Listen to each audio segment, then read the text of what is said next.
Ketika mereka mengeluarkan Jeku J5 EV dengan harga 450 atau 500 juta, just another EV di harga segitu. Tapi ketika mereka keluarin di 250 dan 300 juta, semua orang ngomongin tentang Jeku. Nah, kenapa harga itu bisa murah? Macem-macem. Sudah 10 tahun mobil itu ada. Sudah saatnya berganti model, sudah saatnya berganti teknologi. Ngapain kita beli dengan kita dapat teknologi 10 tahun yang lalu? Lo pasti BYD M6. Betul. Nah, makanya tadi Om Fitra bilang kalau misalnya lihat taksi online segala macam itu mungkin eksklusifnya jadi hilang. Kalau misalnya gue ngeliatnya, wah spare partnya jadi nggak usah khawatir. Iya. Kita dari dunia yang berbeda. Gue itu beli mobil memang untuk dinikmati. Sedangkan lo lebih simpel. Mana yang paling aman buat lo, mana yang investasi lo, duit lo nggak banyak hilang di situ. Dan 90% pembeli mobil itu mungkin seperti lo. Iya. Oh ya?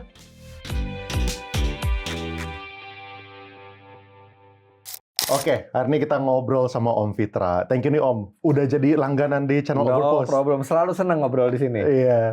Nah, jadi gue kemarin itu submit open question lah ya buat follower gue di Instagram. Terus pertanyaan itu menarik-menarik, soalnya jadi kombinasi antara orang yang ngitungin duit terus sama orang yang pengen ngerti mobil gitu misalnya. Nah, lu kan yang bisa ngerti banget mobil lah gitu. Kalau misalnya gue mungkin follower di Overpost biasanya kan orang-orang yang ngitung-ngitung duit gara-gara background saham, kripto segala macam. Terus juga nanti kita ada juga yang nanyain tentang lu punya personal investment dan juga minta advice lah, terutama mobil-mobil di masing-masing price range. Oke. Ini gue baca nih beberapa nih. Jika uang di bawah 500 juta tapi ingin punya mobil pertama, apa mobil pertama untuk dibeli? Mobil keluarga paling bagus dan worth it, budget 350 juta apa? Boleh EV atau bensin? Om tolong kasih tahu EV under 200 juta yang bagus. Mobil timeless budget di bawah 300 juta. Jadi semua orang tuh punya price yang beda-beda. Terus juga ada kategorinya. Ada kategori ada yang tertarik di EV, ada yang di ICE gitu. Nah, jadi gue kemarin terinspirasi sama kontennya Om Fitra di IMS. Waktu lu keliling di masing-masing brand, yang lu pilih itu apa? Kira-kira bareng sama Om Mobi. Betul. Nah, jadi kalau misalnya di sini, gue sekarang kemarin anak-anak siapin per kategori. Ya, per kategori mobil dan juga per price range, itu ada pilihannya. Nah, kira-kira per kategori ini, pilihannya Om Fitra itu apa? Ya, kalau misalnya pilihan gue, sebenarnya pilihan gue itu sangat mudah ditebak, soalnya cuma yang mikirin value for money. Jadi gini, tidak ada satupun pilihan yang salah, tidak ada pilihan yang paling benar. Kenapa mobil itu banyak sekali macamnya? Satu mereknya banyak. Dari satu merek itu ada tipenya. Dari tipe ada varian-variannya. Karena mobil itu dibuat untuk memenuhi kebutuhan orang yang berbeda-beda. Bukan hanya kebutuhan, tapi kesukaan orang yang berbeda-beda gitu ya. Jadi kayak tadi tuh pertanyaan, kalau di bawah 500 juta buat mobil keluarga paling oke apa? Itu datanya masih sangat sedikit untuk menentukan mobil yang paling tepat buat dia. Dia tinggal di mana? Ada ganjil genap apa enggak? Keluarganya berapa? Nyetir sendiri apa disetirin? Seberapa suka dia ke dunia otomotif? Seberapa suka dia dengan mobil yang posisi duduknya ergonomis, atau dia nggak terlalu peduli dengan posisi duduk yang ergonomis? Tiap orang beda-beda. Kalau misalnya nanti kita lihat ya. Tapi waktu gue lihat listnya, gue cuma lihat yang mana yang paling cuan. Yang ini. Yang mana yang paling cuan ini. Kalau misalnya Om Fitra tuh deskripsi bisa banyak. Horsepower, ergonomis. Kalau gue nggak bisa. Makanya kita butuh ada variasi ini. Karena kalau hanya untuk memindahkan kita dari satu tempat ke tempat lain, yang paling cuan adalah pakai kendaraan umum. Selesai. Ya, betul. Oke, kita langsung mulai ya. Kita masuk ke kategori yang paling atas dulu nih. Jadi kayak gini ya. Jadi di sini anak-anak udah siapin kategorinya, terus juga harganya nih. Terus juga kita bagi dua. Kiri itu adalah EV, kanan itu adalah ICE. Terus ini ada beberapa mobil yang mereka itu udah pre-populate. Tapi kalau misalnya lu ada pilihan di luar dari opsi-opsi ini, feel free. Ini mungkin gue yang buka dulu ya. Gue mulai dulu. Kalau misalnya gue dari 4 ini, gue bakal milih, kalau misalnya untuk EV. Untuk EV adalah Atto One, Dan kalau misalnya untuk ICE, gue bakal milih Calya. Oke. Gue udah terima Calya. Atowan kenapa? Bukan pilihannya, tapi yang penting tuh alasannya. Oke. Atowan gara-gara mereknya sih. Oke, BYD lebih BYD dan terpercaya, juga udah luas jaringannya ya. Betul, gara-gara itu. Tapi emang Geely emang merusak harga juga sih ya. Geely X2 ini merusak harga juga. Tapi kalau misalnya gue BYD gara-gara mereknya, tepatnya ini sih, emang Geely kalau misalnya di dunia penjualannya banyak, tapi di Indonesia masih relatif baru gitu. Nah, gue nggak tahu apakah mereka bakal seserius itu investasi di Indonesia. Tahu nggak Geely itu punya merek apa? Apa? Volvo tuh punyanya Geely. Oke. Artinya segitu besarnya kekuatan finansial mereka. Artinya tinggal menunggu waktu sampai Geely itu, tergantung keseriusannya di Indonesia juga ya, karena banyak juga pabrikan mobil besar nggak serius di Indonesia, nggak jadi apa-apa. Betul, gitu ya. betul. Tapi kalau dari perusahaannya itu besar. Tapi pilihan yang bagus, BYD Atowan itu harganya sangat reasonable, mulai dari di bawah 200 juta, bentuknya bagus, worry free lah BYD di belakangnya gitu ya. Calya juga worry free Toyota. Tapi gue tidak memilih dua mobil itu kalau untuk gue sendiri. Menarik. Apa pilihan lo? Untuk yang di EV, gue pilih Geely EX2. Alasan? Paling nyaman di antara semua yang ada di situ. Lu mungkin udah test drive semuanya udah. Dari atas sampai bawah ini, lu udah test drive? Yes. Sebagian besar ya, mungkin nanti kita lihat. Kalau ada yang dilihat di depan mata nih, udah pernah tes semua. Geely EX2 karena dia paling nyaman, dan dia paling bagus model interiornya sama eksterior, tapi kan itu sebenarnya relatif ya.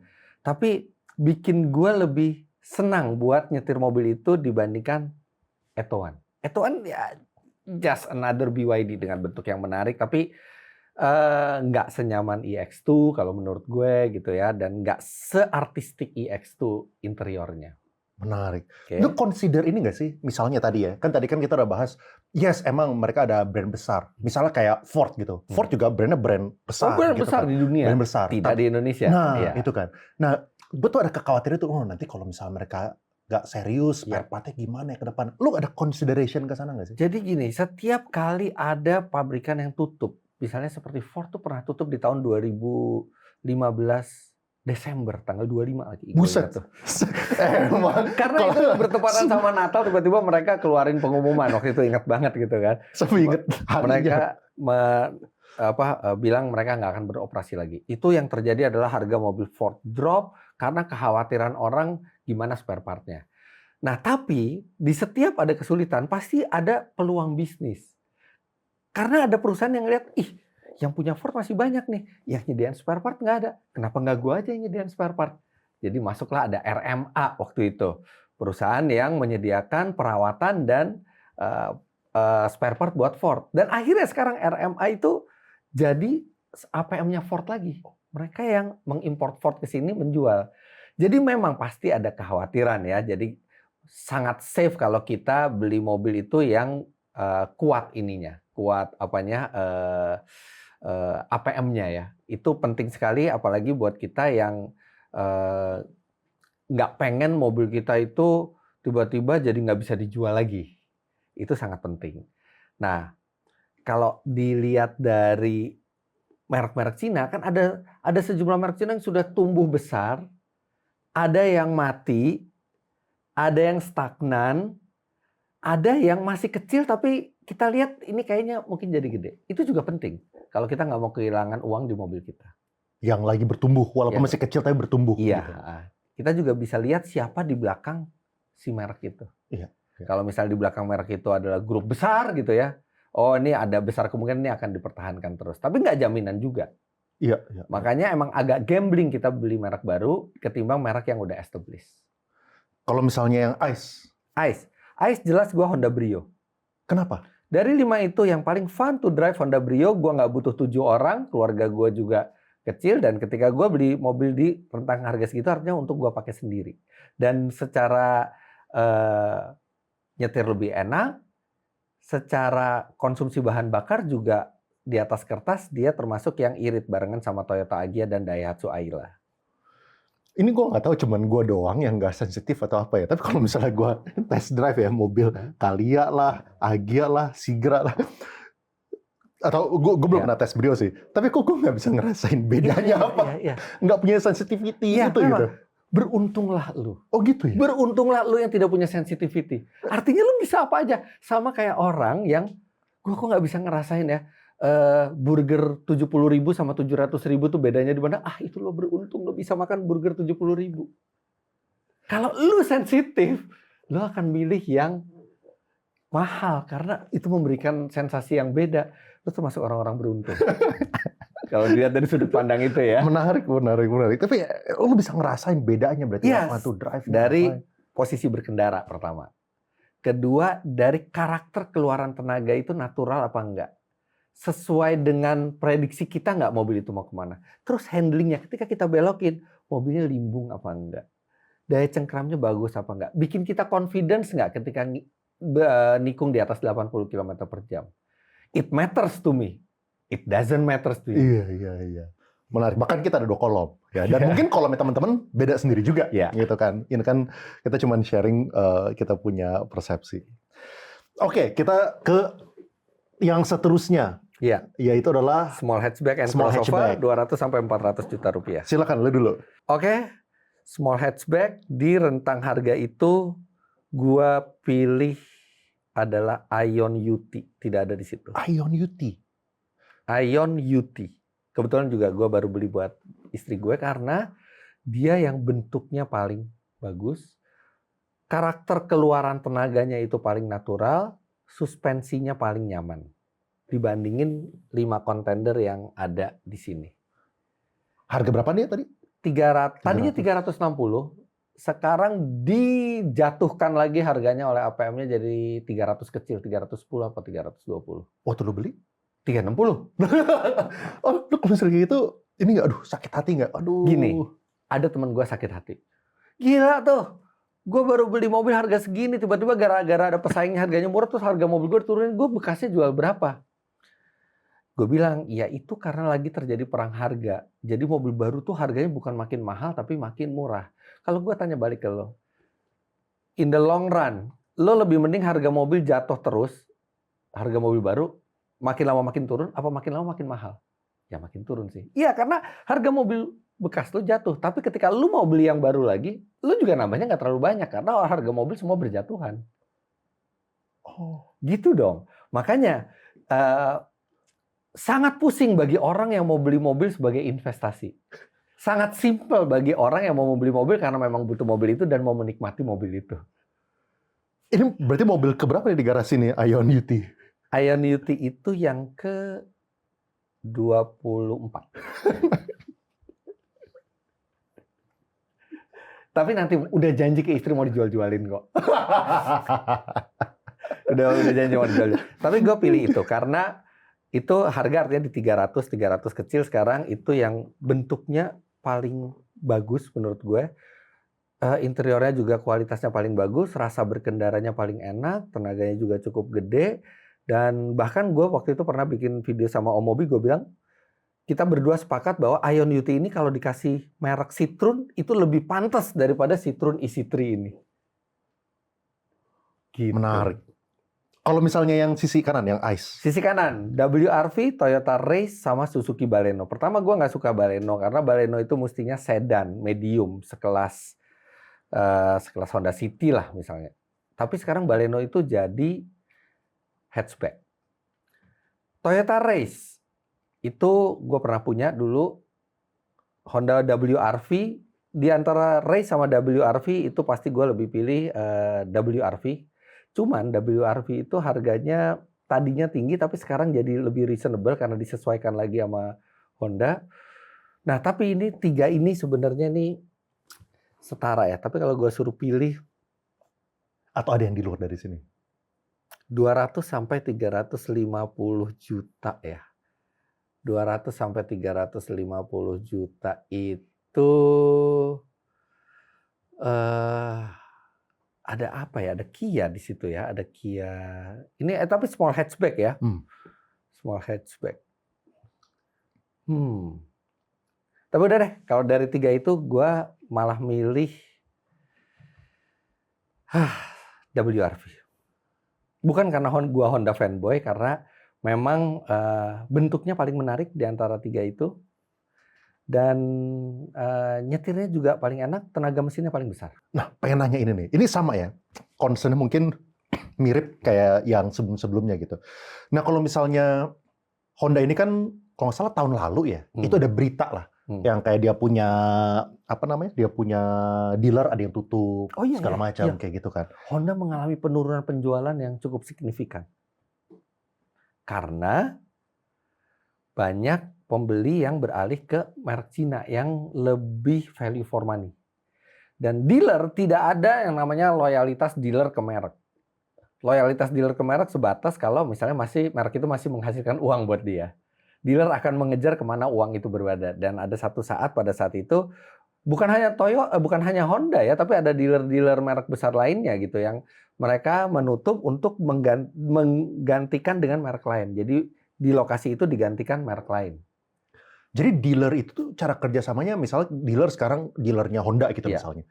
Mereka tuh emangnya mudah untuk berubah ya? Oh, ada kontrak, jadi ada kontrak sama pabrikan ya, tapi beda-beda tiap pabrikan. Yang jelas satu perusahaan kalau mau menjadi authorized dealer, dia harus mengikuti semua corporate identity dan semua persyaratan dari situ. Tapi yang namanya kontrak ada batas waktunya, diperpanjangkah atau dia bisa terminate. Kalau misalnya dia belum bisa terminate, tapi dia udah mau ngambil merek lain, tergantung perjanjiannya. Boleh nggak dia jualan merek lain juga, gitu kan? Jadi kalau di Honda kayaknya mereka bisa terminate kontrak, terus habis itu mereka buka Cherry, rata-rata mereka buka. Oh, ya.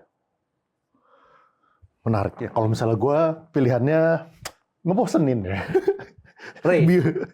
Betul. Iya. Gara-gara Toyotanya, mereknya, spare part-nya, sama kalau misalnya sisi kiri tetap Atowan. Gara-gara BYD-nya penjual banyak, mungkin gue orang konservatif kali ya. Iya. Konservatif. Ya makanya enak. Jadi lu tuh enak. Jadi lu tuh kayak gue kalau milih baju, gue nggak pusing milih baju yang mana. Yang penting menutupi badan gue. That's it. Iya. Oke, next medium MPV. Oke. Untuk mobil listrik. Untuk mobil listrik itu M6. ada Darion EV, ada Cloud EV, ada BYD M6. Kalau dari 3 itu, gua lebih pilih itu. Gue tebak ulangnya. Ya. Darion. Yes. Darion yang gue pilih. Alasannya? Karena satu, dia bisa 7-seater.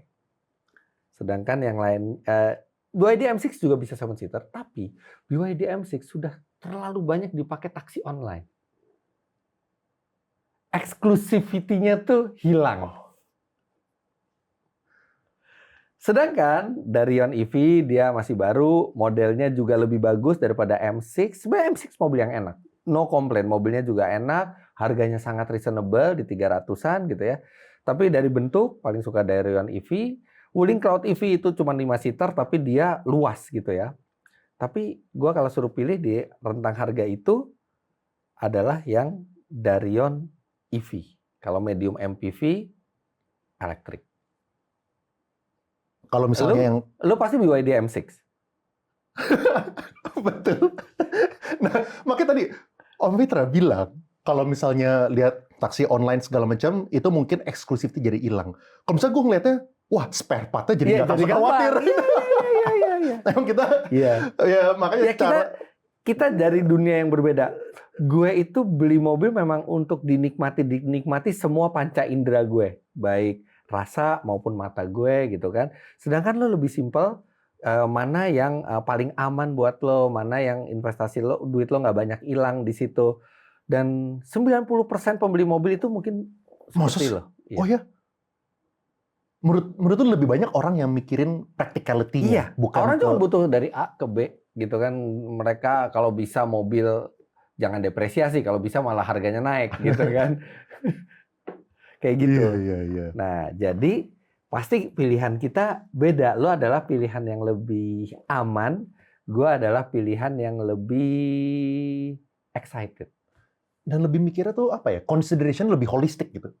Kayaknya holistik ya, lebih menyeluruh lah. Consideration fun to drive-nya, kayak gimana, bentuknya, kayak apa gitu. Itu yang kadang-kadang bikin lama ketika saya mau milih, mau beli apa enggak, itu kadang-kadang lama. Karena konsiderasinya banyak. Konsiderannya banyak. Semua mobil yang gue beli ya sebelumnya, Nggak ada satupun yang gue test drive. Nah itu dia, karena lo nggak peduli. Nggak peduli. Jadi dia mau bentuknya segitiga pun gue ambil. Sama, gue tidak ada satupun baju yang gue pakai gue beli sendiri. Semua istri yang beliin, gue nggak peduli gimana rasa makainya. Yang penting istri bilang oke, gue pakai. Gue nggak pernah ke toko baju, ini bagus ya, coba dulu. Nggak ada, satupun baju gue nggak ada yang gue coba dulu. Kita ke yang kanan, Ice. Ya, Untuk Ice ada 250. HRV, Creta, X-Force, Yang dan ini. Sorry. sorry. Avanza, Avanza, Expander, Stargazer, dan Toyota Veloz. Pilihan gua jelas Stargazer. Karena dia yang terkini. Expander udah ada dari tahun 2017. Toyota Avanza dia teknologinya memang dia masih relatif baru, tapi dia sekarang kan yang ini kan yang front wheel drive sekarang kan Avanza dan Veloz.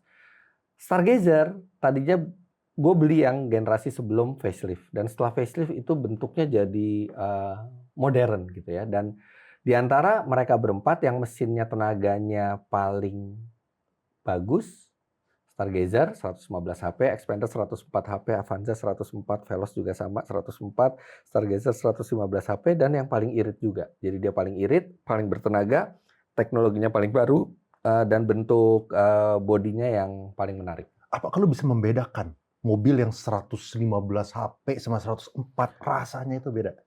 Sebenarnya kita nggak, kalau cuman kayak beda 10% tenaga gitu, kita nggak bisa rasain langsung. Kan itu tenaga maksimal. Tenaga maksimal artinya dirasakan ketika akselerasi maksimal. Kalau kita akselerasi parsial, bukan maksimal, nggak begitu kerasa bedanya. Itu yang lebih mempengaruhi adalah karakter keluaran tenaga. Ada mobil yang keluaran tenaganya baru di putaran atas, ada mobil yang keluaran tenaganya udah langsung di putaran bawah. Jadi, tapi ya kalau di atas kertas kita punya mobil 115 HP, sudah pasti lebih bertenaga daripada yang 104 HP kan. Ternyata yang 115 HP ini juga konsumsi bahan bakarnya bahkan bisa irit. Tapi sebenarnya ada satu lagi yang menarik di sini. Kategori ini? Kategori ini. Dan mungkin itu yang gue pilih. Apa tuh? Kalau misalnya di luar 4 ini. Toyota Veloz Hybrid. Toyota Veloz yang hybrid. Itu baru sangat-sangat irit. Tenaganya juga paling besar, walaupun bentuknya ya so-so. Harganya berapaan ya gitu ya? Harganya itu mulai dari 299 sampai 340-an. Baru itu? Baru. 2026 atau 2002, 2025? ya 2026 sekarang. Maksudnya Dari 2025 dia udah launching. Udah launching. Toyota Veloz Hybrid. Itu dia bisa listriknya berapa jauh ya?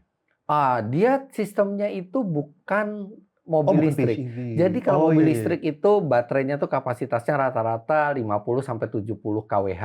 Ini tuh cuma 1,8 kWh. Jadi dia cuma buat mematikan mesin jarak pendek. Kalau misalnya baterainya udah penuh, dia matiin mesin. Dia pakai tuh listrik dari baterai buat ngejalanin mobil tanpa mesin, tanpa membakar bensin. Nanti begitu listriknya itu agak habis, mesinnya mulai nyala, dan setiap kali kita ngerem, dia ngisi baterai lagi. Nanti begitu baterai penuh, dia matiin lagi mesinnya.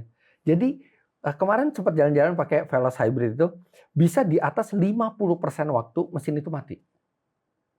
Jadi mungkin kalau kita berkendara 1 jam, 35 menit itu tanpa mesin. Hanya yang 25 menit yang pakai mesin. Itu yang bahasanya regenerative braking. Regenerative braking. Jadi energi kinetik. Kan pada saat kita ngerem, biasanya kita ngerem kan.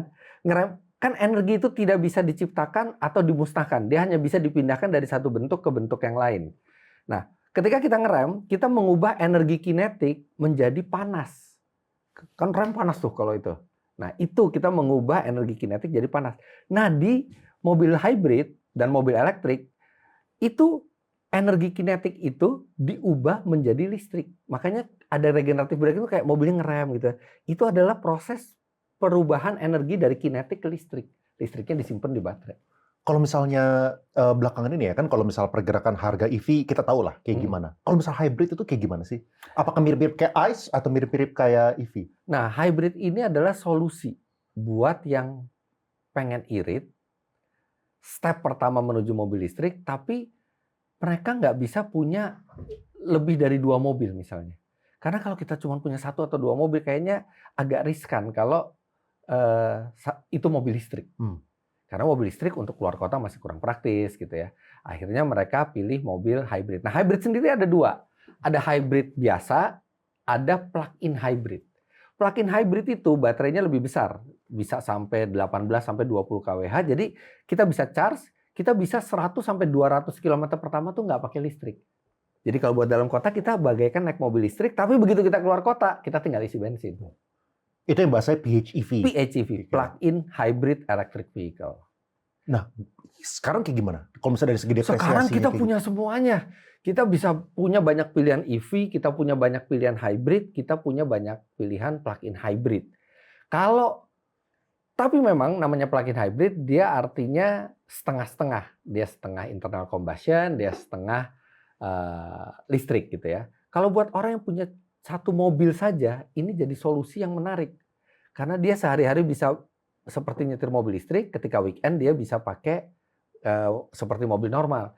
Tapi kalau misalnya kita bisa punya mobil lebih dari 2 atau 3 gitu ya, ya kita mendingan sekalian EV yang dedicated EV atau yang internal combustion yang benar-benar internal combustion gitu. Karena kita akan dapat yang terbaik sebagai EV dan terbaik sebagai internal combustion. Kalau ini kan di tengah-tengah nih.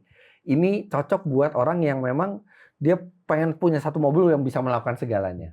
PHEV itu sekarang kayak EV di tahun 2022 nggak sih? Masa PHEV di 2026, apakah sama kayak EV di 2022? Kan EV 2022 kan relatif baru tuh.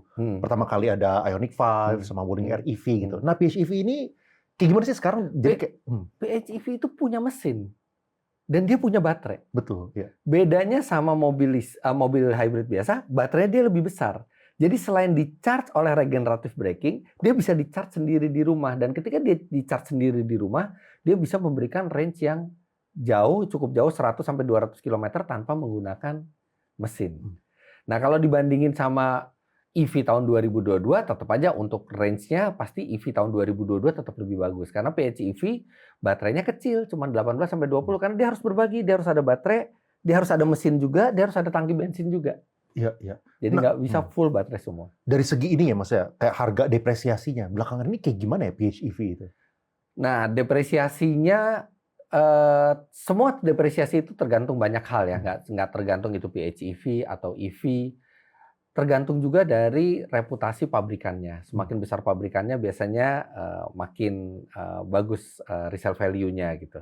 Dan PHEV pasti dia punya resale value, punya depresiasi juga lumayan gede karena dia ada baterai. Masih ada kekhawatiran orang baterai itu harganya berapa. Tapi tentu saja baterainya mengganti baterai PHEV tidak semahal baterai EV. Karena EV bisa 3 kali lipat, 4 kali lipat lebih besar baterainya. Ukurannya. Iya. Gitu ya. Oke. Kalau misalnya gue di sini, gue bakal milihnya itu expander. Expander Expander. itu adalah yang teknologinya paling lama. Bayangin, expander itu udah keluar dari tahun 2017. Udah 8 tahun sekarang. Teknologinya masih sama. Bentuknya bagus. Tapi ya udah out of date teknologi. Fun fact lagi ya, gue kalau misalnya di mobil 99% nggak pernah dengerin lagu, nggak pernah baca tombol-tombol di depan.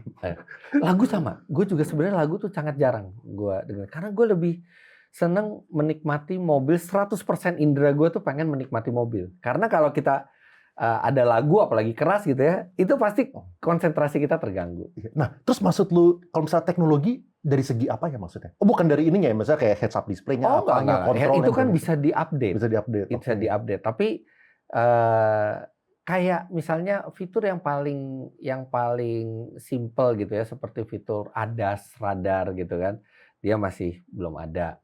Correct me if I'm wrong ya, setahu saya itu masih belum ada, minimal di semua varian belum ada. Terus abis itu mesinnya juga bukan hybrid, Veloz aja udah ada yang hybrid, tenaganya juga biasa aja gitu ya. Irit sih irit itu mobil. Nah, Expander itu keunggulannya dibanding yang lain itu adalah kenyamanannya. Dan suspensinya bagus. Jadi suspensi belakangnya dia pakai teknologi dari Evo 10. Jadi dia cukup stabil untuk MPV tapi juga masih cukup nyaman. Sebenarnya Expander itu masih cukup up to date. Tapi fakta bahwa itu mobil pertama kali keluar tahun 2017, mestinya Mitsubishi itu udah bisa ngeluarin yang versi barunya lagi. Facelift udah. Oke. Tapi kan facelift hanya permak tampang, bukan all new gitu. Sebenarnya kita menunggu all new-nya di mana Expander itu di luar negeri sudah ada yang hybrid. Di sini belum. Mungkin tahun 2026. Mungkin, nggak tahu. Oke, next. Nah, Ini compact SUV, Ya, range-nya tuh 400 sampai 600 juta tapi dikasih bintang. except Except Jayco. Jayco J5. Ya, udah jelas pasti pilih Jayco J5 di sini kalau boleh. Karena kita nge-save duit, kita Iya. cuman keluar nggak nyampe 300 juta. Walaupun kita mesti nunggu ya. Tapi kalau misalnya kita kesampingkan J5 gitu ya. Yang saya pilih adalah sama seperti yang saya punya di rumah, Chery J6. Karena dia tenaganya besar, ya mungkin miripnya dia di atas 200 HP. Kemudian bentuknya Cakep sih. boxy, timeless gitu bentuknya. Kemudian dia all wheel drive. Yang lain ini nggak ada yang all wheel drive. Cuman dia yang all wheel drive di harga 550-an, dan itu bikin kita bisa kemana aja pakai itu mobil. Cakep sih emang. Yang Iya. Chery J6 itu sempat gue consider juga tuh. Jadi kemarin gue beli BYD Lion. Iya. Salah satunya opsi adalah Chery J6 itu. Iya. Keren, boxy. Ada satu lagi sebenarnya, Yang cuman di luar dari ini. iCar V23 namanya. Apa itu? iCar itu kayak nulisnya kayak iPhone, I kecil, C gede, iCar V23 itu iCaur ya tulisannya di sini. iCaur tadinya. iCaur, Jadi iya. di beberapa negara tidak boleh pakai iCar. Iya. Mereka pakai iCar. Iya. Icaur kita bilangnya. Cuman di Indonesia mereka tahu caur artinya hancur. Jadi mereka pakai secara resmi mereka meluncurkan sebagai iCar. Nah, iCar V23 itu satu grup dengan Chery. Dia all wheel drive juga, tapi sayangnya kita belum tahu harganya berapa. Tapi mestinya di range harga ini. Apa pendapat lu tentang Polytron? Setahu gue kan Polytron itu apa ya bahasanya ya? Spare part-nya atau barang dari China bisa mereka assemble di sini, habis itu pakai merek Sebenarnya itu lokal. rebranding ya. Rebranding bahasanya. Oke. Jadi dari Wordwin atau apa gitu, atau pokoknya adalah satu merek di Cina, mereka rebrand, tapi bukan hanya rebrand, tapi juga mereka pilih spek yang mereka mau apa gitu, jadi ngawin-ngawin spek gitu. Sebenarnya ya kalau sebagai merek baru, mestinya jangan hanya mengandalkan satu model. Karena sangat penting buat orang melihat bonafiditas dari merek tersebut. Kalau mereka hanya mengandalkan satu merek gitu ya, orang sulit untuk percaya ke depannya. Nah, kita nunggu Polytron ini punya gebrakan karena Polytron ini disupport oleh salah satu, bahkan bukan salah satu, oleh orang terkaya di Indonesia, Jarum Group.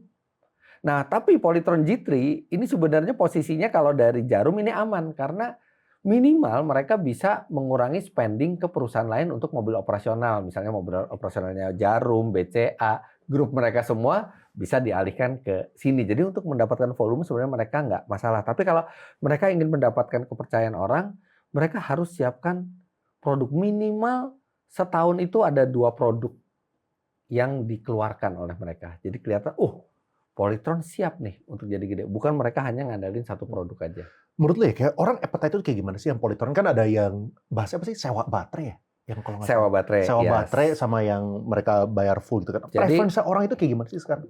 Pakai sewa baterai itu ada 2 pabrikan yang punya kayak gitu setahu saya. Jadi yang pertama itu Polytron sama Finfast. Jadi kita punya pilihan. Kita mau bayar mahal di depan, tapi udah kita nggak ada kewajiban apa-apa lagi, mobil sepenuhnya punya kita. Atau kita mau bayar murah di depan, tapi setiap bulan kita bayar langganan baterai. Nah itu plus minus, tergantung kebutuhan kita. Kalau misalnya kita untuk pemakaian pribadi, saya sih selalu percaya kita mendingan beli mobil utuh sama baterai-baterainya. Kita nggak perlu lagi kita keluarin uang setiap bulan hanya untuk subscribe, kan nggak rela gitu. Kita udah beli mobil, tapi kita mesti bayar langganan baterai gitu ya tiap bulan.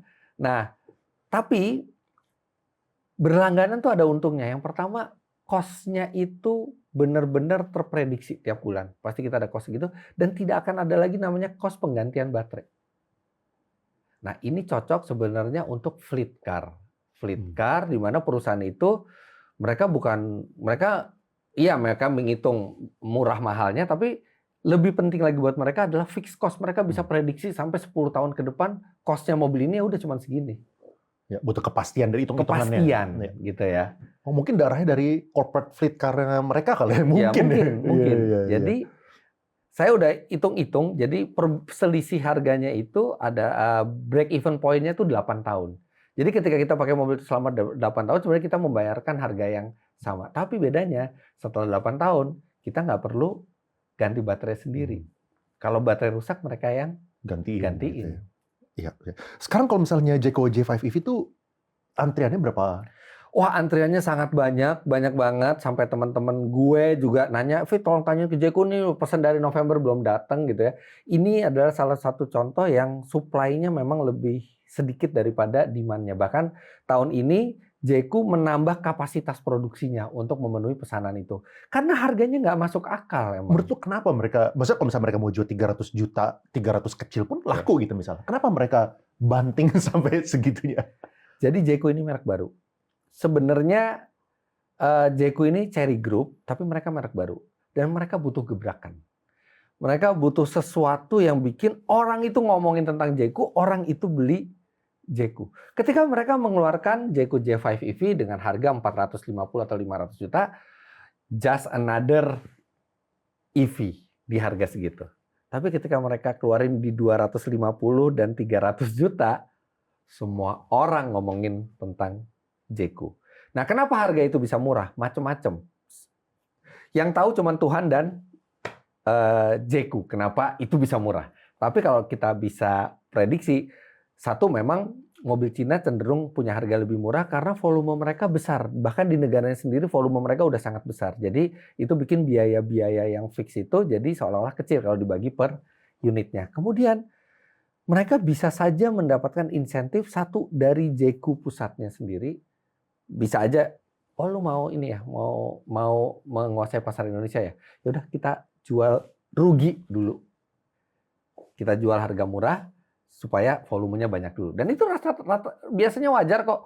Harga promosi kita baru launching, harga promosi segini gitu ya untuk memperbanyak volume. Bisa juga di level yang lebih besar, bisa juga ada insentif dari pemerintahnya karena Chery itu setahu saya juga itu ada kepemilikan pemerintah Cina juga di situ.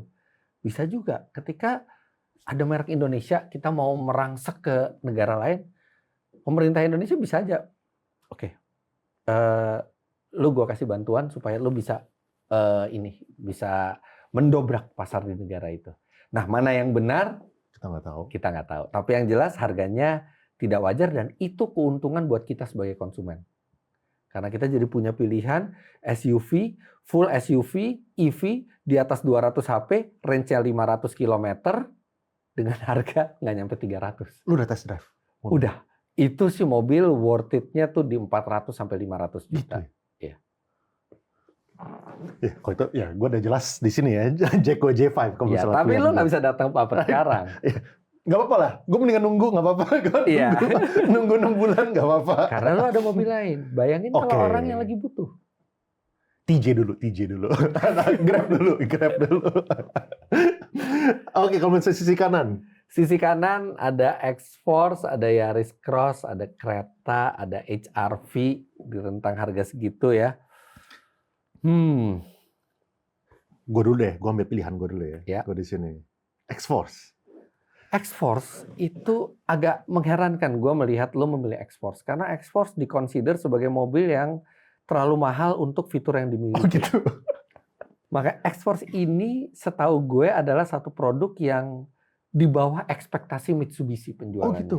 Oh. Dan Mitsubishi mengkompensasi itu dengan mengeluarkan Destinator kelas yang di atasnya jauh, mesinnya jauh lebih bertenaga, lebih lega, lebih lengkap fiturnya, dengan harga cuma beda sedikit sama X-Force.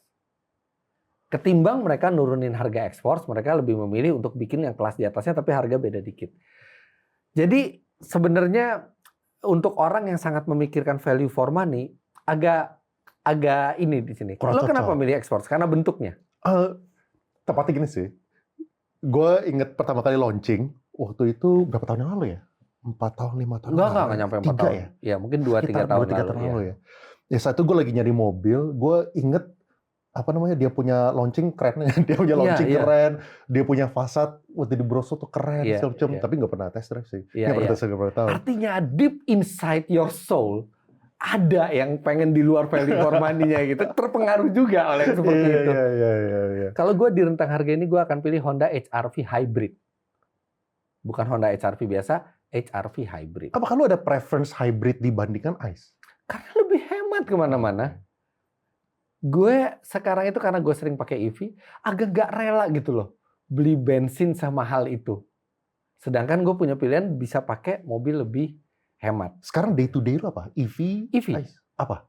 Ada Chery J6 sama Hypertech HT.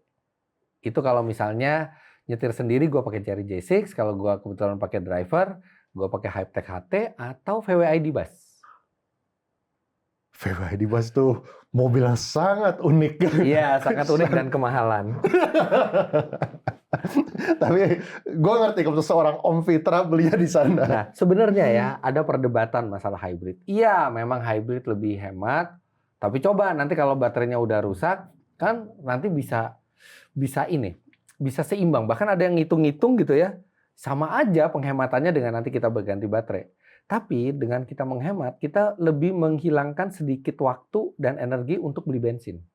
Karena dengan jumlah liter yang sama kita bisa jalan lebih jauh. Artinya trip kita ke SPBU lebih rendah. Dan buat gue penyuka teknologi, seneng gitu rasanya energi yang biasanya cuma habis buat panas, ini bisa ditangkap lagi jadi gerak lagi. Itu ada kepuasan tersendiri. Makanya lebih holistik lebih consideration-nya.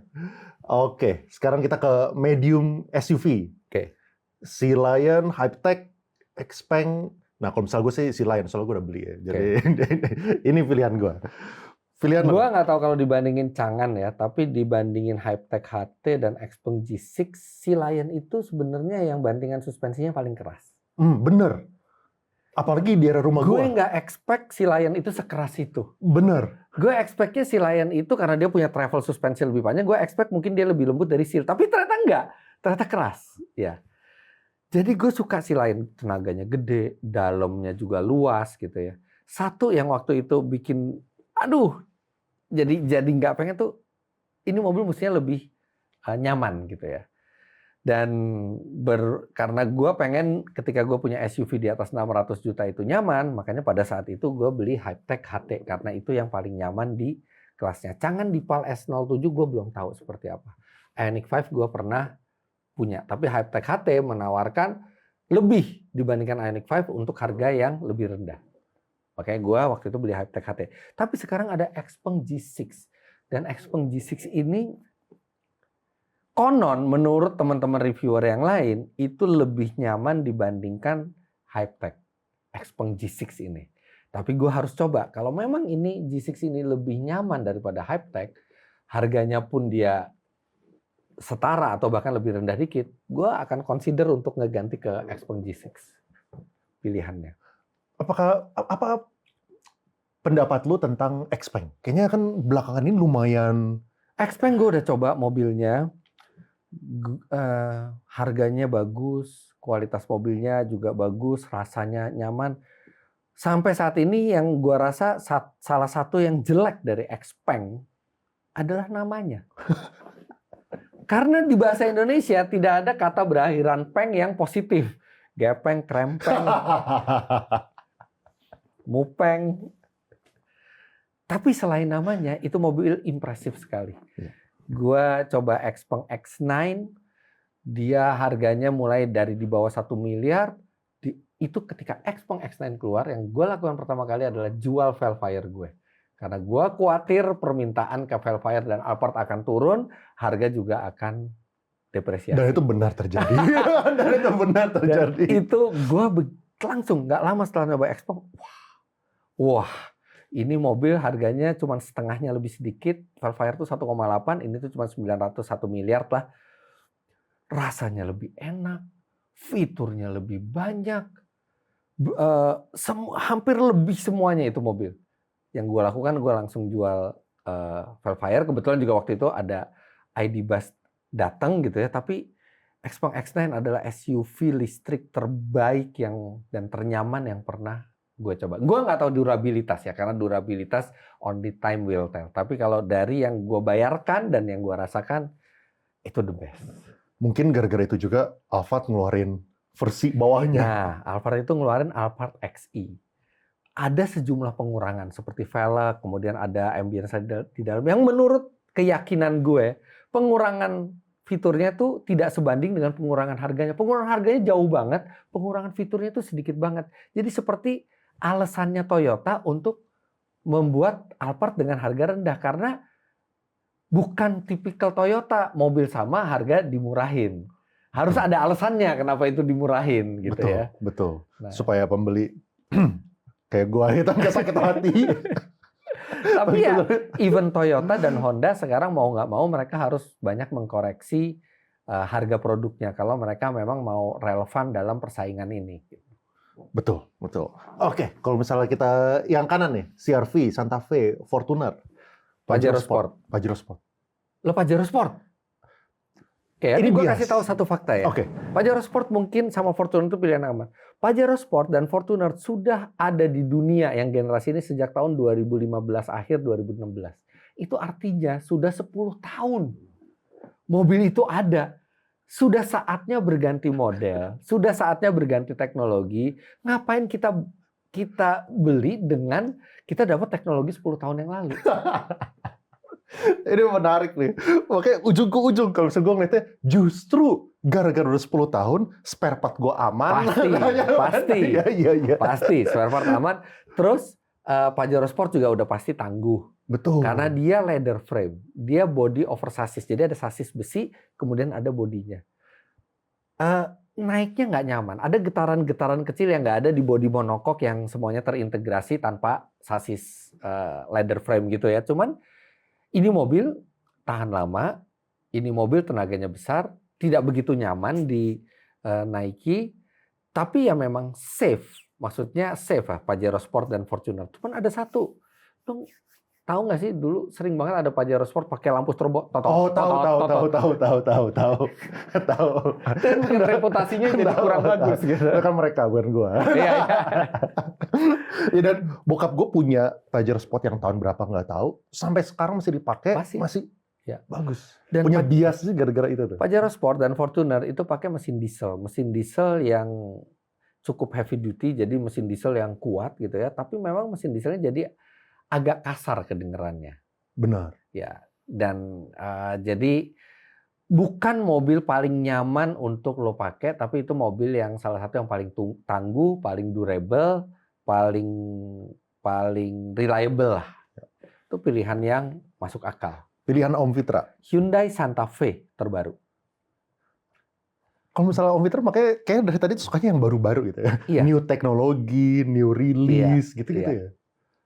Buat apa gue ngeluarin 600 juta buat Fortuner atau Pajero Sport dan gue nggak bisa menikmati mobilnya. Gue cuma berpindah dari satu tempat ke tempat lain pakai mobil itu. Di Santa Fe gue bisa menikmati mobilnya dari luar, bentuknya udah keren. Dari dalam fiturnya lengkap, bentuk interiornya keren. Mesinnya hybrid, irit juga. Menarik. Jadi gue bisa keluar dari Santa Fe, keluar dari mobil, jalan, ngeliat lagi ke belakang sambil senyum. Ganteng ya mobil gue. Karena buat orang pecinta mobil, kita tuh kadang-kadang memilih mobil tuh walaupun tidak setara ya, tapi mungkin deket seperti kita memilih pasangan hidup, istri. Kita cari istri bukan cuman yang bisa ngurusin kita, bisa ngerjain pekerjaan rumah tangga, bisa masak. Enggak. Ada satu di hati yang kita bangga loh, kita bersanding dengan istri kita. Tapi yang beda ini ada 24. Mendingan satu istri 24 mobil dibanding sebaliknya. Benar. Daripada istri 24 satu mobil. Oke, large MPV ini nih. Ya ini ID Buzz dong. Enggak. Jadi sebenarnya ID Buzz itu adalah yang paling ikonik. Dia yang paling ikonik, dia paling lega juga dalamnya. Tapi dia sebenarnya yang teknologinya paling rendah karena sebenarnya ID Buzz itu basisnya tuh komersial. Jadi dia ada buat ngangkut barang juga. Jadi kursinya tuh jauh dari kemewahan, bantingan suspensinya juga biasa banget, fiturnya juga biasa banget dan harganya mahal. Kenapa waktu itu gue beli ID Buzz? Sebenarnya gue suka mobil-mobil yang reinkarnasi seperti ini. Ini kan reinkarnasi dari VW Kombi. Cuman waktu itu gue ragu-ragu beli apa enggak ya. Aduh, harganya mahal juga gitu ya. Harganya mahal, yang didapat juga nggak terlalu banyak. Cuma lucu, bentuknya lucu gitu ya. Sampai hari terakhir Gias 2025, istri main ke Gias. Tiba-tiba istri bilang, kok lucu banget itu mobil. Gitu. Itu namanya apa? VW ID Bus. Kamu mau? Ya kalau kamu beliin mau. Langsung ada alasan, langsung gue beli. Nah, cuman kalau to be fair ya, itu bukan mobil yang terbaik buat uang kita. Dalam hal kenyamanan, dalam hal fitur. Itu mobil benar-benar dibeli karena ikoniknya, bentuknya. That's it. Udah nggak ada lagi gitu kan. Jadi bukan pilihan yang paling bijaksana mengeluarkan uang segitu untuk ID Bus. Tapi buat orang yang memang mungkin dulu punya kenangan dengan ID Bus atau mungkin dulu ayahnya pernah punya VW Kombi dan suka dengan bentuknya, ya itu bisa mengkompensasi semua kekurangannya. Karena bentuknya itu keren banget itu mobil. Istilahnya kayak pilih istri yang pinter semuanya gitu kan, inner beauty-nya bagus. Atau ini ada satu inner beauty-nya nggak begitu bagus, tapi cantik banget. Banyak orang tergoda ke sini juga kan. Sama, di mobil juga. Tapi kalau to be fair, untuk value for money dan kenyamanan rasanya, gue pilih Xpeng X9. Gue beli ID Bus waktu itu juga belum ada Xpeng X9. Kalau misalnya nih, tahun ini Om Fitra belum punya ID Bus, apakah bakal tetap beli ID Bus? 50-50. Tapi tidak akan sebulat yang kemarin. 50-50 antara gue mau pilih nih satu mobil yang bisa enak semuanya, nyaman, fiturnya lengkap, range-nya jauh. Atau gue beli sesuatu yang lebih mahal, lebih nggak enak, tapi lebih dipandang mata tuh lebih ini. Dan itu VW, Volkswagen, bukan Xpeng. Namanya. Ya, itu jadi itu pasti 50-50 tuh. Pasti ininya mikirnya lebih lama itu waktu itu. Kenapa lu nggak consider, gimana menurut lu Denza D9 lawan Xpeng X9? Denza D9 ada di rentang harga yang mirip dengan Xpeng X9. Artinya ini benar-benar head to head. Sebenarnya kalau X9 sama ID Bus bisa di head to headin, tapi kalau secara hati sebenarnya itu bukan mobil yang head to head. Xpeng tidak punya heritage, VW punya heritage panjang gitu ya. Tapi kalau yang head to head itu Xpeng X9 dan Denza D9. Gua udah coba dua-duanya. Denza D9 ini adalah alternatif yang bagus banget buat orang yang tadinya mau beli Alphard harga 1,7 atau Velfire harga 1,8, tiba-tiba 950 dapat sekelas D9. Tapi begitu disandingkan dengan Xpeng X9, dari teknologi suspensinya, dari teknologi entertainment-nya di dalam, dari teknologi tempat duduknya, Xpeng X9 kalau buat gue lebih menggoda gue dibandingkan Denza D9. Menarik. Sisi kanannya, Alphard, Staria, Kia Carnival. Jelas, Alphard. Kenapa? Karena dia baru dijual padahal. Ya, walaupun Velfire ya. Staria gue bisa coret karena itu sebenarnya basisnya adalah mobil komersial. Sedangkan Alphard serta Carnival itu memang bukan mobil komersial, tapi Kia Carnival itu harganya juga sudah 1 komaan, sudah cukup mahal gitu, Carnival yang hybrid. Tapi presence-nya tidak bisa berwibawa seperti Alphard. Alphard tuh ada wibawanya sendiri. Bukan orang kaya naik Alphard tuh. Ini kaya dan powerful. Ada dan Alphard itu dia lebih lega dalamnya dibandingin Carnival. Kemudian dia juga hybridnya lebih matang teknologinya dibandingkan Carnival. Dan resale value-nya juga akan lebih bagus dibandingkan Carnival. Mungkin kalau ada pilihan lain, tapi ini sampai 1,8 kan, gue mungkin lebih pilih yang Velfire. Karena emang apa yang di luar itu emang ya, dari lu kepikiran? Ada kalau di atas 2, oh ya ini udah ada di bawah, Lexus LM. Oh, LM. Iya. Nah tapi apakah itu ya, apakah, kan Alphard kan dulunya, kan yang kompetisi, yang setaranya nggak banyak lah, kayak Denza gitu yang bisa menjadi competition. Apakah aura itu bakal hilang sekarang mereka udah pangkas harganya? Ketika para pejabat nanti mempercayakan kendaraan mereka ke Denza atau Xpeng, disitulah akan berpindah reputasinya. Sama kayak dulu menteri itu pakai Volvo. Setiap orang pakai Volvo itu ada satu ini sendiri. Ketika menteri itu pakai Toyota Crown gitu ya, orang yang pakai Toyota Camry sekalipun jadi kesannya ada power gitu ya di situ. Jadi tergantung itu nanti dipakai sama pejabat-pejabat dan orang-orang kaya itu apa enggak. Iya. Alphard kan bisa kayak gitu karena orang-orang kaya waktu itu pakai Alphard semua kan. Jadi kayak itu starter kit-nya orang yang pengen kelihatan kaya Alphard gitu. Benar.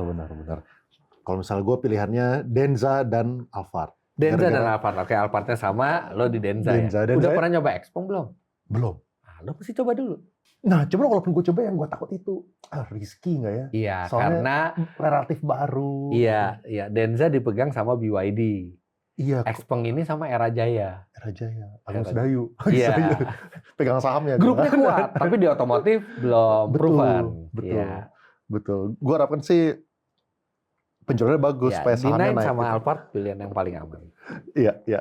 Oke, next. Nah, ini nih. Ini kita masuk ke gengsi nomor 1. Oke, Gengsi nomor 1, nggak usah pikirin depresiasi gitu.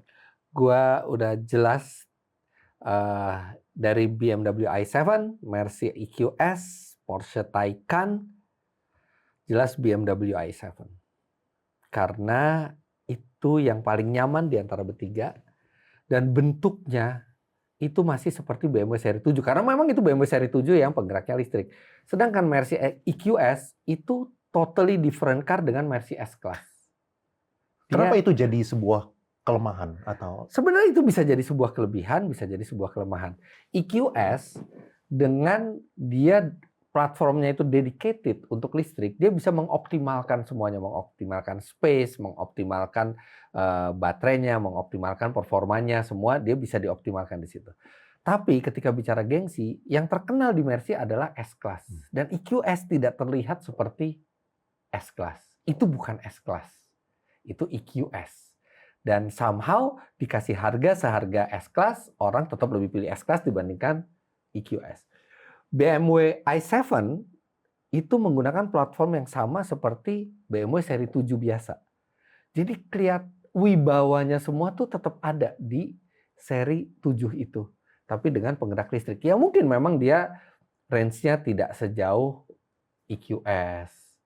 Tapi kita seperti pakai flagship-nya BMW, tapi memang penggeraknya listrik dan itu dari bentuknya, kenyamanannya EQS tidak senyaman S-Class, i7 senyaman seri 7.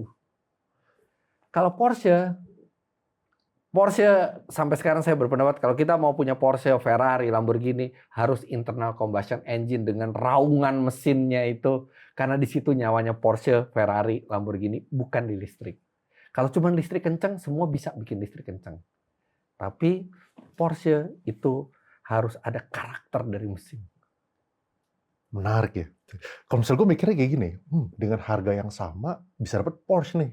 Sedangkan BMW Iya. itu kan Siapa bilang harga sama? bukan mirip ya? 3 Harga baru. harga baru. Tapi kalau hitung depresiasi ini depresiasinya paling gede Porsche Taycan. Iya, kepala 1 ya, bisa dapat kepala 1 Iya. ya, sekarang. Jadi sebenarnya kan Tapi bukannya sama? harga i7 mobil itu bisa dihitung dua. i7 Sat- itu bukannya sama? i7 itu ya jatuhnya juga banyak, setahun itu 1 miliar. Taycan mungkin bisa lebih jauh lagi.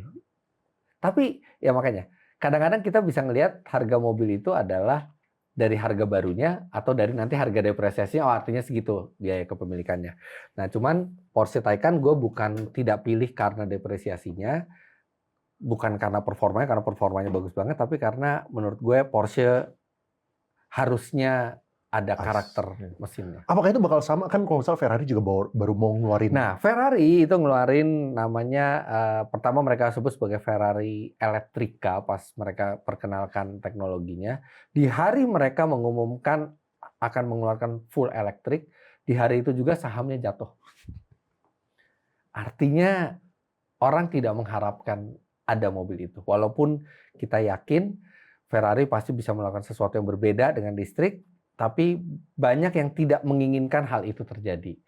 Nah, sekarang Ferrari akan tetap mengeluarkan itu. Kemarin sudah mengumumkan, mereka sudah mengumumkan namanya juga, dan sudah memperlihatkan desain interiornya. Tapi nanti kita lihat deh. Kalau gue sih yakinnya penerimaan orang nggak akan sebagus mobil model internal combustion-nya. Apakah sama buat mobil-mobil sport in general, Lambo lah, Iya. Aston Martin, semuanya sama gitu. Pokoknya harus ICE gitu. Iya, bahkan kayak di Ferrari atau Lambo, menurut pemain-pemain supercar, yang depresiasinya paling besar adalah yang ada elektrifikasinya. Seperti hybrid, atau plug-in hybrid, atau bahkan full EV. Sedangkan harga-harga Ferrari dan Lambo yang bertahan ini adalah yang menggunakan internal combustion murni, karena di situ orang masih melihat kemurniannya. Dan kemudian orang juga berpikir bahwa ketika sebuah supercar itu tidak ada bantuan elektrifikasi, itu tuh lebih pure semuanya. Benar-benar mesin itu berusaha membuat tenaga gitu. Itu ada value-nya tersendiri. Menarik. Oke, yang kanan, LM, 7 Series, S-Class. Gue pilih LM. Karena LM, even dibandingin 7 Series, dibandingkan S-Class, LM tetap lebih lega. Karena dia sebuah MPV. Dan spesifik, kalau LM yang akan gue pilih adalah LM yang 4-seater. Kenapa? Kalau yang 7-seater, mendingan Alphard atau Vellfire. Karena harganya lebih murah 300-400 juta. Artinya kan kita bayar 300-400 juta untuk merek. Tapi kalau yang 4-seater itu tidak ada di Alphard, tidak ada di Vellfire. Kita dapat sesuatu yang memang unik hanya ada di LM. Anak-anak nggak bisa bawa itu kalau gitu. Apa? Anak-anak naik Grab. Iya. Tapi nggak, anak-anak udah bisa ngebut sekarang. Anaknya Om Fitra kalah loh kalau bisa di-driftingin. Ini bapaknya kan anaknya udah ada Kalia. Lu beli Kalia kan tadi. Iya.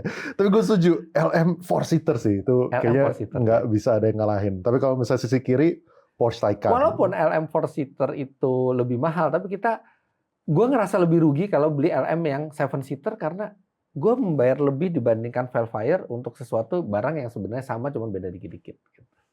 Iya, betul. Kalau kiri lo Porsche Taycan, karena Taycan. ya apa? Masa udah bayar segitu? Tapi bayangin, Porsche Taycan harganya berapa sih?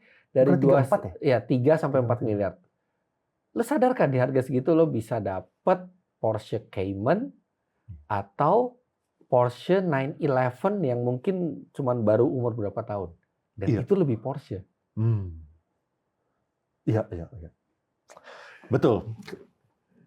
Oke. Nah ini nih, gue pengen minta juga kategori berikutnya ya. Ini untuk teman-teman yang usaha. Nah, best pick up untuk usaha ya. Jadi agak beda nih ketika kita bicara B2B dan B2C. Oke. B2C ada masalah pleasure, kesenangan kita ngelihat. Kalau B2B, hitungannya udah pasti cuan. Udah pasti duit. Berapa harga mobilnya, dia bisa ngangkut berapa, servisnya berapa gampang, berapa murah, itu semua. Nah, kalau gua bicara dengan banyak pengusaha, ternyata ada satu mobil yang mereka nilai ini masih yang paling menguntungkan. Dari segi depresiasi, spare parts, segala macam. Kapasitas angkut. Dan surprisingly, ini adalah salah satu yang paling tua teknologinya. Itu adalah Mitsubishi L300. Nah, tapi L300 sebenarnya ada riskannya karena dia tuh nggak ada ininya kan, nggak ada crumple zone. Dia mesin di bawah kita, kalau tabrakan ya langsung remuk semuanya. Jadi sebenarnya kalau kita pengusaha, kita pakai mobil yang kayak gitu, sebenarnya resiko lebih tinggi untuk SDM kita. Jadi tapi kalau untuk usaha, menurut mereka itu sangat menguntungkan tuh. L300.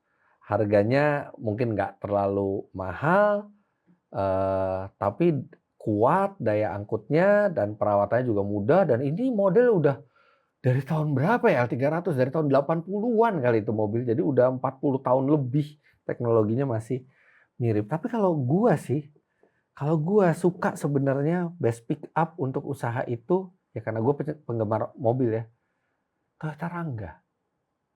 Karena satu itu Toyota, servisnya gampang di mana-mana, bentuknya eye catching, mencerminkan bahwa gue adalah pengusaha yang punya taste, bukan sekedar cuan, tapi bentuknya bagus dan dia punya crumple zone, artinya gue juga akan melindungi SDM gue yang berharga ini di dalam, karena gue menghargai SDM itu lebih daripada barang.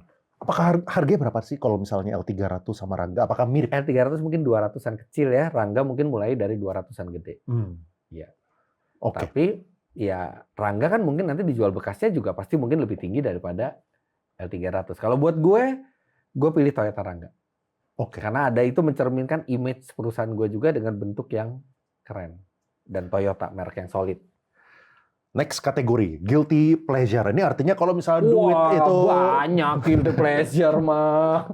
kalau misalnya duit itu bukan batasan gitu ya, Iya. mau berapapun juga boleh. Guilty pleasure tuh yang jelas tuh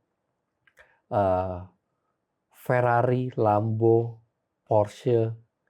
Jadi dua deh boleh lah. Top 2. Kayak guilty pleasure gue ya, itu adalah Ferrari 458. Oh, dia padahal relatif lama kan? Iya, dia mobil tahun 2013 ya, sekitar segitu. Oh. Itu harganya masih 5-6 M. Itu terakhir kali Ferrari punya mesin di series itu ya, di series yang mid engine V8 itu terakhir kalinya NA. Setelah itu 488 dia udah turbo. Jadi di series mid engine supercar-nya itu 458 tuh yang terakhir NA. Wah, itu benar-benar guilty pleasure gue lah. Maksudnya gue tahu betapa repotnya Ferrari yang usianya udah di atas 10 tahun, mungkin ada perawatannya. Tapi begitu naik, suaranya, pindah giginya, karakter mesinnya tuh benar-benar pleasure-nya di situ. Kenapa bukan yang versi terbarunya Lambo lah, terbarunya? Kan Rata-rata versi terbaru Ferrari itu rata-rata udah hybrid. Yang Gabriel punya apa tuh? Lambo apa namanya? Revuelto. Nah itu. Revuelto udah hybrid, plug-in hybrid juga. Gue lebih pilih guilty pleasure adalah Aventador ketimbang Revuelto.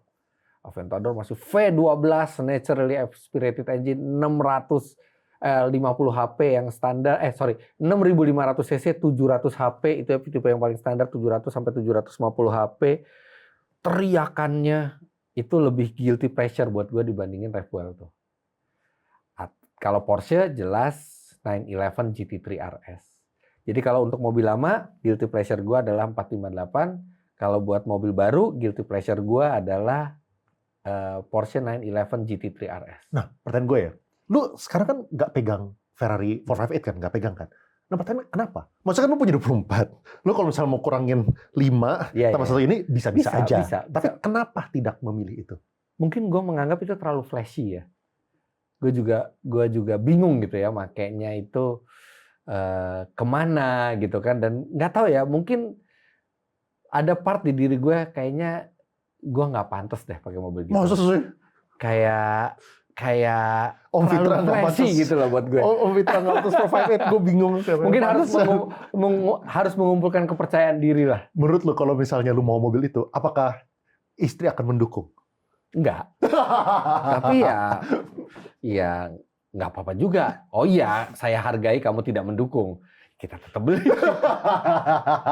Maksudnya kita hargai pendapatnya gitu ya. Tapi kan ya pada akhirnya kan keputusan di kita kan. Gue suka gayanya. Sayang, aku nggak serius kalau kamu nonton tadi. Iya. Tapi gini, Ferrari itu masih ada banyak ketakutan gue. Satu, gue takut itu terlalu flashy.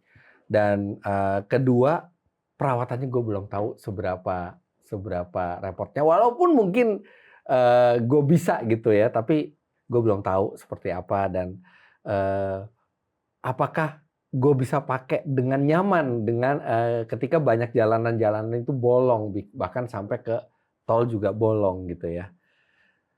Pengen tapi belum berani. Menarik. Kalau misalnya future car to look for, ada nggak sih yang lu tunggu-tunggu? Wah, ini pengen nih kapan ke Indonesia ini nih. Ada 2 yang lagi gua pesen belum datang. Jadi udah itu dijual ya, dong berarti itu? Udah dijual. Satu itu iCar V23 mungkin datang bulan April, sama satu lagi Honda Prelude. Itu datang di bulan Mei. Ya, itu nggak tahu Honda Prelude apaan? Apa sih Honda Prelude? Honda Prelude 2026. Sedan. Yang ini. Sports coupe. Ya.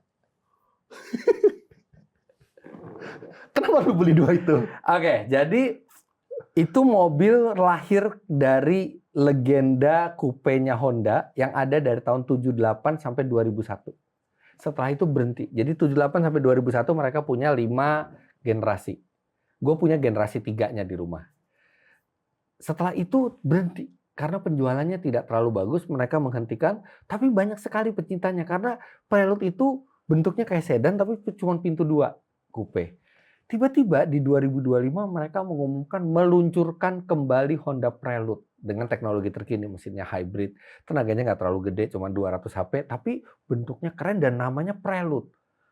Dan tadinya dipikir Prelude itu akan lebih mahal daripada Honda Civic Type R. Honda Civic Type R itu mobil terkencangnya Honda sekarang, Civic yang tenaganya 300 HP lebih, ternyata di Indonesia entah bagaimana harganya bisa dijual sekitar 40% di bawahnya Civic Type R. Di luar negeri selalu di atas Civic Type R, di Indonesia 40% di bawah Civic Type R. Mobil itu cuma masuk 100 unit di tahun 2026, habis dalam 3 hari. Habis dalam 3 hari. Jadi kalau misalnya secara logika, karena yang permintaannya lebih banyak daripada demand, kalau nanti mobil gua datang di Mei, mau gua jual lagi dengan harga lebih tinggi bisa. Apakah itu jadi konsiderasi waktu lu Tidak, beli? karena nggak akan gua jual lagi juga. Maksud gue, itu mobil memenuhi alasan gue dan lu. Gue suka mobil itu karena itu lu pun layak sebenarnya beli mobil itu. Kalau misalnya Karena gua tahu bisa sih, lu jual lagi dengan harga lebih tinggi. Kalau gue tahu itu gue mau beli juga. Sayangnya udah habis. Nah, iya itu. Sekarang orang kalau pesan itu dapat alokasi 2028. Oke. Kalau misalnya satu lagi, yang iCar V23 itu apaan sih? Coba lihat. iCar V23. Nah, lucu Loh, kan? kayak J6. Enggak, ya. Sebenarnya buka, coba dibuka aja salah satu. Ya. Lucu kan? Depannya kayak Toyota FJ zaman dulu, belakangnya kayak G-Class. Terus lucu gitu. Ini mobil motonya adalah Born to Play. Jadi khusus buat orang yang pengen main-main sama mobil. Karena ini mobil banyak sekali bisa dimacem-macemin. Dia all wheel drive, mau kemana aja nggak masalah. Lu kan udah punya J6 om. Nanti J6-nya gue jual. Nanti J6-nya gue jual kalau ini datang. Nah, itulah punya mobil pengguna mobil sama pemain mobil. Kalau pengguna mobil 2-3 mobil udah cukup. Tapi kalau orang yang memang suka mobil tuh nggak cuman sarana transportasi, itu tuh kayak lahan bermain kita gitu loh. Seneng gitu. Kilometer berapa sekarang J6? J6 14.000. Udah pakai ini juga ya? Sering. Itu juga. sering. Oh. Mobil 1 tahun 14.000 karena sering dipakai memang mobilnya. Oh, menarik. Oke, kita ke yang terakhir nih, Best PHEV. Ini listnya sedikit, tapi silakan. Innova apapun. Zenix nggak ada PHEV. Oh, nggak ada PHEV ya? CR-V, jadi bedain hybrid sama PHEV. Hybrid itu tidak bisa di-charge sendiri, dia self-charging dari mobilnya. Kalau PHEV itu adalah satu mobil yang baterainya gede, kita bisa charge sehingga 100 sampai 200 km pertama dia nggak perlu pakai bensin. Best PHEV 450 sampai 900 juta rupiah. Kalau gue pilih adalah Jeku J8 SHS. Jayco J8 SHS. SHS. Ya, SHS Ardis. Oh. Oke. Atau Chery Tiggo 9 CSH. Oh, itu tahu. Basically itu mobil yang sama. Cuman Chery Tiggo itu 7-seater, yang ini 5-seater dengan merek dan bentuk yang berbeda. Tapi basically penggeraknya sama. Itu sekali charge kita bisa hampir 200 kilo tanpa mesin sama sekali. Jadi itu adalah PHEV yang range-nya paling jauh, range elektriknya. Kalau digabungin dengan mesinnya, kita sekali charge dan sekali isi bensin bisa lebih dari 1.400 kilo. Jadi bisa dari sini sampai Pulau Lombok kita nggak pakai ngisi bensin atau listrik sama sekali. Dan harganya hanya di 700 jutaan sampai 800 juta kecil. Di mana di harga segitu SUV Jepang cuma dapat hybrid biasa, ini dapat plug-in hybrid. Itu 1000-an kilometer tuh maksudnya, jadi dari bensin full kita nyetirin dan dia sambil self charging, kita switching gitu maksudnya. Yes. Jadi pada saat kita start kita bisa penuhin baterainya, kita bisa penuhin bensinnya. Nanti baterainya akan kita pakai sampai 180 sampai 200 kilo. Ketika habis dia langsung masuk ke mesin hybridnya. Mesin hybridnya itu jalan normal, nanti kalau kita ngerem dia ngisi listrik, kalau listriknya penuh dia matiin mesin lagi, nanti kalau listriknya habis dia nyalain mesin lagi, begitu siklusnya. Nah itu dari hasil perhitungan kita 200 kilo tanpa bensin sama sekali. Oke. Kemudian sisanya itu mobil tuh punya tangki bensin mungkin kalau saya nggak salah ingat tuh sekitar 60 sampai 70 liter. 1 liternya ketika udah nggak ada listrik lagi, jadi kita hanya pakai hybrid, 1 liter itu bisa 20 km. Jadi 20 dikalikan 60, 1.200 kilo ditambah 200 kilo dari baterainya, kita bisa 1.400 kilo tanpa kita perlu ngisi bensin. Dan dengan harga yang mobil Jepang itu cuma dapat hybrid biasa, dan mobil Jepang di rentang harga segitu itu cuma dapat hybrid biasa dengan tenaga sekitar 200-an HP, ini 500 HP. Jadi kita dapat mobil yang gede, mobil yang kencang, mobil yang hemat, yang range-nya jauh, dengan harga seperti mobil kelas jauh di bawahnya. Emang ini mobil-mobil dari China ini Iya. benar-benar memaksa semuanya buat upgrade spek atau ngeturunin harga. Iya, betul. Dan itu bagus kan? Buat konsumen sih happy-happy Itu bagus aja. dong. Buat konsumen happy-happy aja. Iya. Sekarang merek Cina yang masuk mungkin baru berapa belas merek. Di Cina masih ada lebih banyak merek lagi yang kita tidak tahu mereka akan menyerbu ke sini dengan harga lebih murah lagi atau tidak gitu ya. Setiap kali ada satu titik kita ngerasa, oh udah ini adalah titik terendah, nggak mungkin lagi mobil lebih murah dari ini, bisa dibikin lebih murah lagi. Anggap aja Hyundai. Hyundai itu membangun pabrik dengan investasi luar biasa besar karena waktu itu peraturannya adalah kalau mau mendapatkan insentif harus punya pabrik di Indonesia. Tiba-tiba setelah mereka bikin pabrik, peraturannya ada perubahan sedikit. Boleh dapat insentif, nggak punya pabrik nggak apa-apa, tapi janji nanti dalam 2 tahun bikin pabrik. Kecelek lah mereka gitu ya. Cara beli mobil di lelang KPK itu kayak gimana? Dia ada di websitenya. Lu pernah coba nggak sih? Apakah itu sesimpel itu tinggal ngikutin? Kondisinya tuh beragam. Ada yang kondisi bagus, ada yang kondisi jelek. Tapi mungkin kadang-kadang kalau Anda beruntung bisa dapat harga yang sangat menarik di situ tuh.